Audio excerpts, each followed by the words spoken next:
From Pacifica, this is Democracy Now! Because of our budget, this share of spending will be at its lowest level since Dwight Eisenhower was president. That level of spending is lower than it was under the last 3 administrations, and it will be lower than it was under Ronald Reagan. President Obama unveils a budget blueprint that would cut more than 200 federal programs, including energy assistance to the poor and grants for low-income college students. And in Wisconsin, Republican Governor Scott Walker unveils a plan to strip state employees of their right to collective bargaining and threatens to call out the National Guard if there's any unrest. But the protests have begun.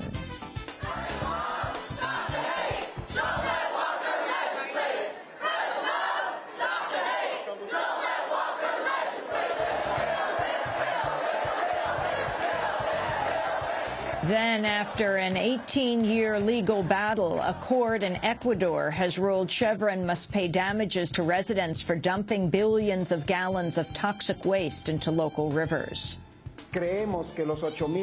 We believe that $8 billion that the judge has ruled does not meet our expectations based on tests and facts. It is not enough to cover the majority of damages or to repair said damages. And in a Democracy Now! Exclusive, independent journalist Brandon Jordan describes how airport authorities detained him for hours, copying the contents of his computer. And this isn't the first time. All that and more coming up. Welcome to Democracy Now!, democracynow.org, The War and Peace Report. I'm Amy Goodman. In Iran, tens of thousands of people took to the streets Monday in the largest Iranian protest since the aftermath of the nation's disputed 2009 election. At least one protester died and several were injured as security forces used tear gas, pepper spray, and batons in an attempt to disperse the crowds. Dozens of protesters were detained. Faraz Sanai is a researcher for Human Rights Watch. We don't really have exact numbers on the numbers of individuals who participated in the demonstrations today, but we do know that thousands of individuals in Tehran, in Shiraz, in Esfahan, in Kermanshah, in Rasht, these are some of the larger cities in Iran, did actually participate in the protests. There were lots of reports of violence in various parts of the city, in Tehran and in other cities. The riot police in particular and the Basij, plainclothes militia, were responsible for going after individuals with batons, with tear gas, and with sticks. Opposition leaders Mir Hossein Mousavi and Mehdi Karoubi were placed under house arrest ahead of Monday's protests. Earlier today, a large group of lawmakers called for their execution. Press TV has aired video of lawmakers chanting, "Mousavi, Karoubi, execute them." The security crackdown in Iran comes just days after the Iranian government claimed to support the popular uprisings in Egypt and Tunisia. Meanwhile, protests continue across the Arab world. In the Gulf nation of Bahrain, tension is rising after security forces killed 2 protesters. A 21-year-old college student died Monday during the first day of anti-government protests. A second man died after being shot while attending the funeral of the college student. Bahrain's main opposition group, Al-Wafaq, has suspended its membership in the parliament in protest.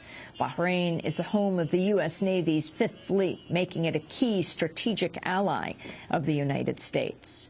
In Yemen, anti-government protests have entered their 5th day. Protesters are marching from Sana'a University toward the city center, calling for the end of the authoritarian rule of President Ali Abdullah Saleh, who's ruled Yemen for 3 decades. Human Rights Watch has condemned the Yemeni security forces for using tasers against the peaceful protesters. On Monday, a journalist and a camera operator from the BBC say they were deliberately attacked while covering the protests. Meanwhile, President Obama is proposing to increase ties to Yemen by sending nearly $200 million in aid there next year, including $75 million to double the size of a special Yemeni counterterrorism unit. The Egyptian military is moving to shore up its power following the resignation of President Hosni Mubarak. On Monday, the Armed Forces Council urged an end to all protests and labor strikes.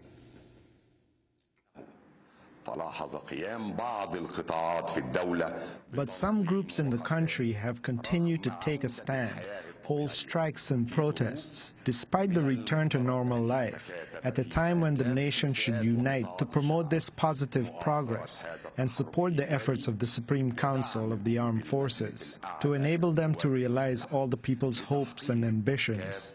Noble Egyptians see that these strikes at this delicate time lead to negative results. Egypt's new army rulers have appointed a retired judge named Tariq al-Bishri to head a committee set up to suggest constitutional changes. Meanwhile, the director of public security at Egypt's Interior Ministry and Cairo's security chief have been fired for their involvement in the decision to open fire on anti-Mubarak protesters during the uprising. Egypt has asked the United States, Britain and France to freeze the assets of officials close to Mubarak. However, both Washington and Paris said Hosni Mubarak was not on the list. Switzerland has already said it has frozen assets that may belong to Mubarak. Some press reports suggest the Mubarak family may be worth as much as $70 billion. William Hague is Britain's foreign secretary. We have also received a request from the Egyptian government to freeze the assets of several former Egyptian officials. We will, of course, cooperate with this request, working with EU and international partners as we have done in the case of Tunisia. If there is any evidence of illegality or misuse of state assets, we will take firm and prompt action. In Morocco, a 26-year-old former soldier died Sunday after setting himself on fire. The Moroccan Human Rights Association said the man had faced economic hard times after he was dismissed from the army in July. In Algeria, an unemployed man and father of 6 died on Friday after setting himself on fire. At least 4 Algerians have died from self-immolation since January. In Tunisia, it was the self-immolation of a young street vendor that helped spark the populist uprising that led to the resignation of President Ben Ali. In other news from the region, a Syrian court has sentenced a 19-year-old blogger to 5 years in prison after a secret trial. The blogger, Tal al-Malahi, was accused of contacting a foreign country and leaking secret information. A court in Ecuador has ordered the oil giant Chevron to pay $8.6 billion for dumping billions of gallons of toxic oil waste into Ecuador's rainforest. The judgment is one of the largest ever imposed for environmental contamination in any court. Chevron said it'll appeal the ruling. We'll have more on the ruling later in the broadcast. An Italian judge has ordered Italian Prime Minister Silvio Berlusconi to stand trial on charges of paying for sex with a nightclub dancer when she was under 18 years old. The Guardian newspaper has revealed 3 large British and Scottish energy companies have been carrying out covert intelligence gathering operations on environmental activists.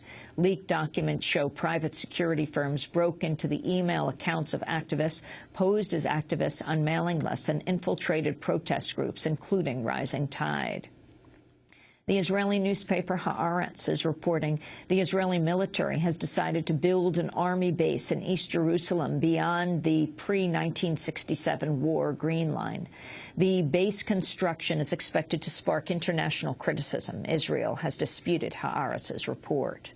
In news from Capitol Hill, the House has voted to pass an extension of parts of the USA Patriot Act that were set to expire at the end of the month. The vote was 275 to 144.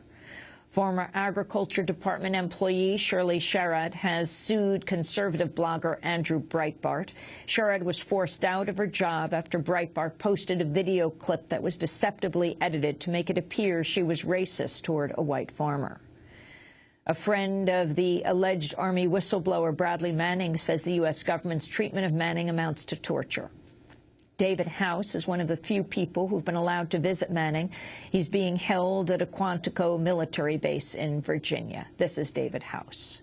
I went and saw him again in December, this last December, and it was completely alarming. This transition had happened to him. He was ashen-faced, had huge bags under his eyes, and he had trouble keeping up with topics of conversation, something that had never been a problem for him. So it's this confinement, this solitary confinement, has really taken a huge toll on him, definitely. From meeting with Bradley, from getting to know him, and from watching his state degrade over time, the only conclusion I can reach is that this is torture. Supreme Court Justice Clarence Thomas is coming under scrutiny over his participation in a 2008 political retreat organized by Charles and David Koch, the billionaire brothers who've helped bankroll the Tea Party movement. A court spokeswoman originally said he'd only made a brief drop-by at the event, but newly disclosed financial records show that the Federalist Society had reimbursed Thomas for 4 days of transportation, meals, and accommodations over the weekend of the retreat. The watchdog group Common Cause has questioned whether Thomas should have disqualified himself from last year's landmark Citizens United case because of his ties to the Koch brothers. The news comes just a week after Thomas's wife formed a right-wing lobbying group in an effort to become the, quote, ambassador to the Tea Party movement. 14 people were killed when a small passenger plane crashed outside the capital of Honduras Monday. 3 Americans were counted among the victims of the crash, as well as several prominent Hondurans, including government official Rodolfo Ravelo, trade union leader Jose Israel Salinas, and former finance minister Carlos Chain. Meanwhile, on Friday, 2 influential campesino leaders were killed in the Aguan Valley region of Honduras. The men headed up a cooperative that cultivates African palm oil for biofuel production. In news from Africa, one of Equatorial Guinea's most prominent authors has entered his 5th day in a hunger strike to protest the policies of Equatorial Guinean dictator Teodoro Obiang. The writer, Juan Tomás Avila Laurel, began the hunger strike Friday, calling for more political rights and an end to the dictatorship. Obiang has ruled the oil-rich West African nation since 1979.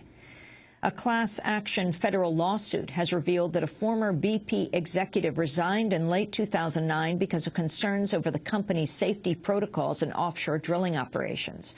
Kevin Lacey resigned in December 2009, just months before last year's massive oil spill. He was BP's former senior vice president for drilling operations for the Gulf of Mexico. In news from Arizona, Republican lawmakers are pushing a bill that would require doctors and nurses to check on the citizenship status of their patients. Under the bill, hospitals would be required, when admitting non-emergency cases, to confirm that a person seeking care is a U.S. citizen or in the country legally. The bill has sparked outrage in the medical profession. In other news from Arizona, the former head of the anti-immigrant vigilante group Minutemen American Defense has been convicted of 2 counts of murder. Shauna Ford was found guilty of killing 9-year-old Brisenia Flores and her father, Raul Flores, Jr., in May 2009 in a home invasion arranged to fund her vigilante group. And the Texas Comptroller's Office is refusing to pay out compensation to a former death row prisoner who spent 18 years behind bars for a crime he did not commit. Anthony Graves was denied the $1.4 million in compensation because the word innocent did not appear in paperwork submitted on his behalf. And those are some of the headlines. This is Democracy Now!, democracynow.org, The War and Peace Report.